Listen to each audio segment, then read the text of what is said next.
తిరుమలలో తెలంగాణ ప్రభుత్వం 42% వాటా అడుగుతోంది అని రాసింది ఈనాడు ఆంధ్రజ్యోతి పత్రికలు.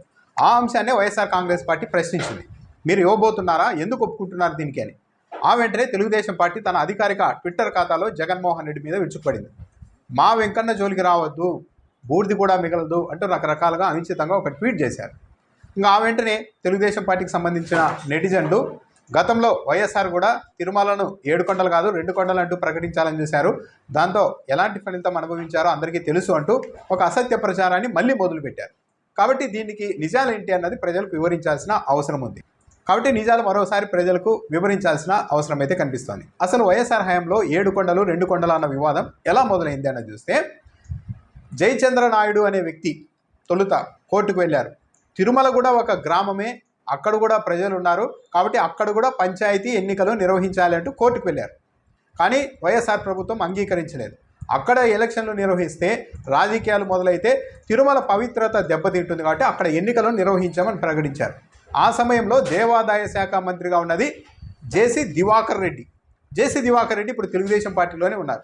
ఎవరైనా ఆయన వెళ్ళి అడిగితే ఇంకా కీలకమైన వివరాలు కూడా చెప్తారు. ఇలా వ్యవహారం కోర్టుకు వెళ్లడంతో దీన్ని అడ్డుకట్ట వేయడానికి వైఎస్ఆర్ ప్రభుత్వం ఏకంగా ఒక జీవో ఇచ్చింది. అదేంటి అంటే, తిరుమలకు సంబంధించి చుట్టుపక్కల 27.5 చదరపు కిలోమీటర్ల పరిధిలో ఎన్నికలు నిర్వహించకూడదు, ఎలాంటి రాజకీయ సమావేశాలు సభలు పెట్టడానికే వీలు లేదంటూ ఒక జీవో ఇచ్చింది. 27.5 చదరపు కిలోమీటర్ల పరిధిలో. దీన్ని ఆసరాగా చేసుకొని తెలుగుదేశం పార్టీ వెంటనే రంగంలోకి దిగింది. అప్పట్లో గాలిముద్దు కృష్ణనాయుడు వీళ్ళంతా వైఎస్ఆర్ చూడండి, తిరుమల 7 కొండలు అయితే 2 కొండల పరిధికే కుదిస్తూ ఒక జీవో ఇచ్చారంటూ పెద్ద ఎత్తున ఆందోళన మొదలుపెట్టారు. కానీ ఆ జీవో ఇచ్చిన ఉద్దేశం ఏంటంటే, తిరుమలను 2 కొండలుగా కుదించాలని కాదు, ఆ పరిధిలో ఎన్నికలు నిర్వహించకూడదు, రాజకీయ సభలు సమావేశాలకు తావివ్వకూడదు అన్నతో 27.5 చదరపు కిలోమీటర్ల పరిధిని నిర్ణయించింది. ఆ పరిధిని నిర్ణయించింది కూడా వైఎస్ఆర్ ప్రభుత్వం కాదు. 75లోనే ఒక జీవో ఇచ్చింది ప్రభుత్వం తిరుమలకు సంబంధించి 27.5 చదరపు కిలోమీటర్ల పరిధిని గుర్తిస్తూ. ఎన్టీఆర్ హయాంలో కూడా అర్చకుల వారసత్వ హక్కును రద్దు చేసేందుకు గాను ఒక కమిటీ వేశారు, చల్లా కొండయ్య కమిటీ. ఆ కమిటీ కూడా తన రిపోర్టులో తిరుమల పరిధిని 27.5 చదరపు కిలోమీటర్లుగానే చూపెట్టింది.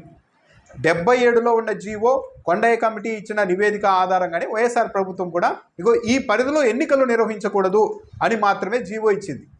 ఈ పరిధి మాత్రమే వెంకటేశ్వర స్వామిది, మిగిలిన కొండలకి వెంకటేశ్వర స్వామికి సంబంధం లేదని జీవో ఇవ్వలేదు. దాంతో అయినప్పటికీ కూడా తెలుగుదేశం పార్టీ విపరీతంగా రచ్చ చేయడంతో, స్వామీజీలు ఆందోళన వ్యక్తం చేయడంతో వైఎస్ఆర్ ప్రభుత్వం స్పందించింది. మీరేం బాధపడద్దండి, కంగారు పడద్దండి, ఇది కేవలం ఎన్నికలకు సంబంధించి ఇచ్చినదే అని అన్నప్పుడు స్వామీజీలు అడిగారు, సరే ఇప్పటికైనా సరే తిరుమల 7 కొండలు తిరుమల వెంకటేశ్వర స్వామికే చెందుతాయంటూ ఒక జీవో ఇవ్వండి అని వైఎస్ఆర్ ప్రభుత్వాన్ని కోరారు స్వామీజీలంతా. దానికి స్పందించిన వైఎస్ఆర్ క్యాబినెట్లో తీర్మానం చేశారు. ఏది ఏకంగా అప్పటి వరకు 27.5 చదరపు కిలోమీటర్లే అధికారికంగా తిరుమల పరిధిలో ఉన్నప్పటికీ స్వామీజీలు అడిగిన తర్వాత వైఎస్ఆర్ ఏకంగా 332 చదరపు కిలోమీటర్ల పరిధి అంతా తిరుమల 7 కొండల స్వామికి చెందుతాయంటూ ఒక క్యాబినెట్లో ఒక తీర్మానం చేశారు. అడవులకు సంబంధించిన వ్యవహారం కావడంతో కేంద్ర ప్రభుత్వానికి సిఫార్సు చేశారు వైఎస్ఆర్. ఆ తర్వాత కేంద్ర ప్రభుత్వంతో కూడా మాట్లాడి ఏకంగా 332 చదరపు కిలోమీటర్ల పరిధి మొత్తం తిరుమల వెంకటేశ్వర స్వామికే చెందుతుందని వైఎస్ఆర్ ప్రభుత్వం జీవో ఇచ్చింది తొలిసారి. అప్పటి వరకు 27.5 చదరపు కిలోమీటర్లు మాత్రమే అధికారికంగా తిరుమల పరిధి అని ఉండేది. కానీ వైఎస్ఆర్ ప్రభుత్వమే తొలుత ఫస్ట్ టైం 332 చదరపు కిలోమీటర్ల పరిధిని తిరుమల శ్రీవారిదిగా గుర్తిస్తూ అధికారికంగా జీవో ఇచ్చింది. అది జరిగింది వైఎస్ఆర్ ప్రభుత్వంలో. అప్పటి వరకు ఈ 7 కొండలు శ్రీవారికే, ఇంత పరిధి శ్రీవారికేనే ఎక్కడా లేదు.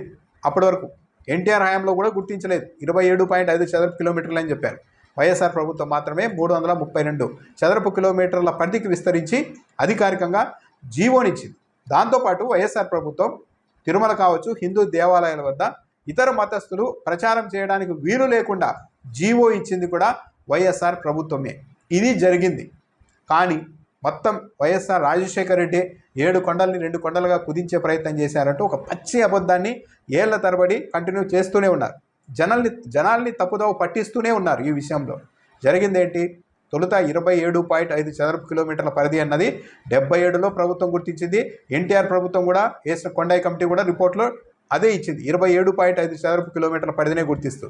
కానీ దాని ఎన్నికలు ఆ పరిధిలో జరగకూడదన్న ఉద్దేశంతో మాత్రమే వైఎస్ఆర్ 27.5 చదరపు కిలోమీటర్ల పరిధిలో ఎన్నికలు జరగకూడదని జీవో ఇచ్చింది. అంతేగాని మిగతాదంతా తిరుమల వెంకటేశ్వర స్వామికి సంబంధం లేదని ఎక్కడా చెప్పలేదు.